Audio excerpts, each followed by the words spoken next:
Hi everyone, I'm Suzy and welcome to this adulting thing. Welcome to my channel, which is all about the problems of adulthood, and today we're going to be talking about yet another of them. This episode is all about overthinking. Now, I don't know about you, but I am a chronic overthinker. I always have been. I overthink work. When I was dating, I used to overthink conversations and interactions. I overthink decisions I'm making. It is such a pain.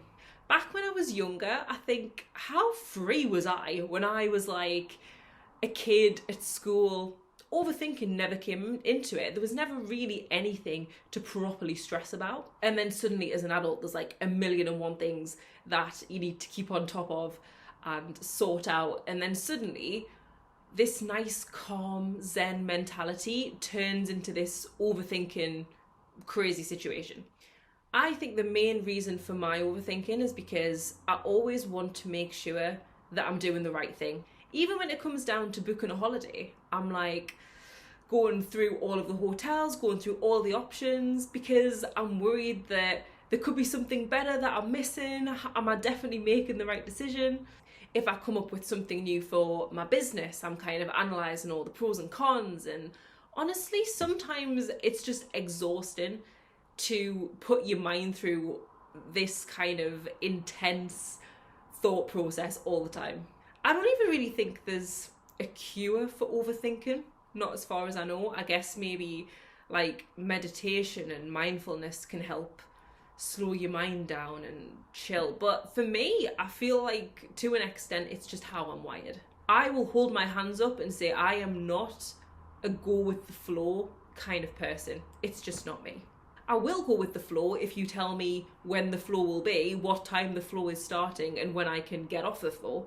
But it's just not in my nature. I am more of a planner and an organizer rather than a we'll just kind of see how it goes and ride by the seat of my pants kind of person. The worst thing about overthinking is self-doubt.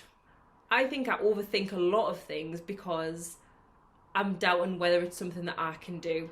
If I want to do something, I kind of think, could I actually do this? Would I be able to do this? Would it even work? Would it make me happy? The list goes on. Sometimes I try and actively tell myself, life is too short to be overthinking this much, especially when it's over something relatively small. I mean, how many times have we sat there with our phones overthinking because someone that you're dating hasn't replied for the last 2 hours and you're thinking, oh my God, have they died? Have they ghosted me? Like, have they suddenly met someone who's 10 times more amazing than I am? And then 10 minutes later they'll respond, and all of that crazy thinking and all of these crazy theories that you were coming up with suddenly just appear very silly and very redundant.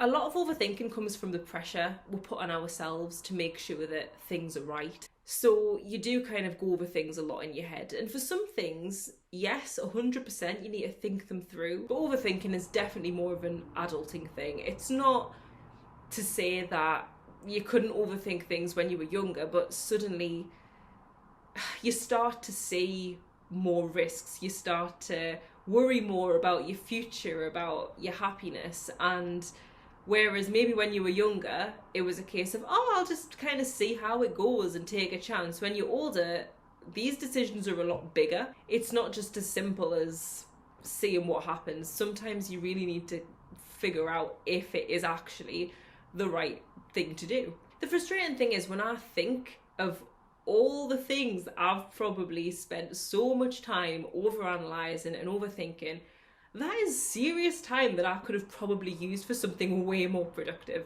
The amount of times I've overthought an outfit or a message or a conversation or a piece of work, that's valuable minutes that I could have been spending doing something far more valuable, like, I don't know, taking a nap. When I set my New Year's resolutions for this year, the one word that I kind of tried to focus my resolutions around was wholesome.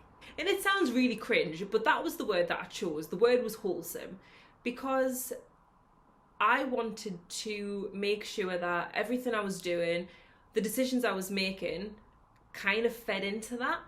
So essentially it wasn't sweating the small stuff and worrying about superficial things or spending too much time at work or worrying about money, whatever it is.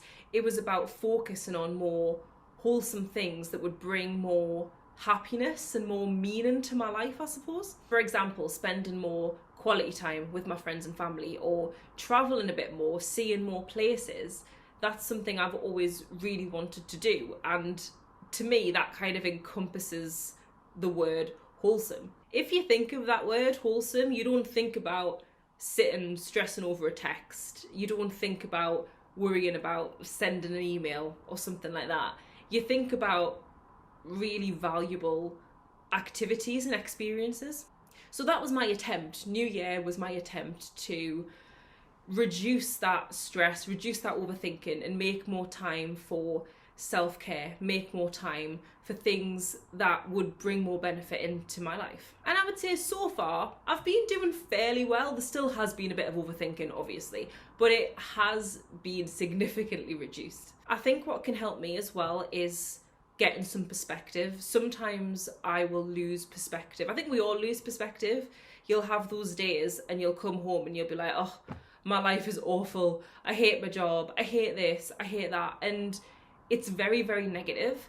But then you'll maybe, I don't know, see someone who's in a worse situation than you, or you'll think back to how your life was before, and suddenly you realise actually you're kind of complaining over nothing. You're worrying about the teeny little elements of the day, you're sweating all of those small things that when you look at them in the grand scheme of things, they don't matter. If you don't do something, if you don't send an email, if you don't reply to a text, the world isn't going to stop turning. Everything will continue as it is and no one will bat an eyelid. So if it's not going to make that much of a drastic impact on either the world or your life, what's the point in giving it so much energy? What's the point in wasting your time and your brain power on something so small? This is just the way that I've come to try and look at it this year.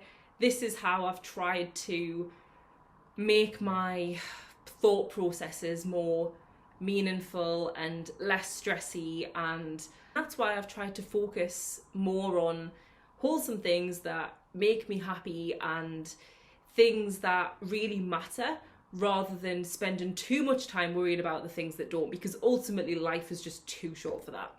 So are you an overthinker like me? If you are, let me know in the comments. Thank you as always for watching this adulting thing. If you have liked what you have seen today, please like and subscribe, or share it with your friends who are also struggling to be an adult like most of us are.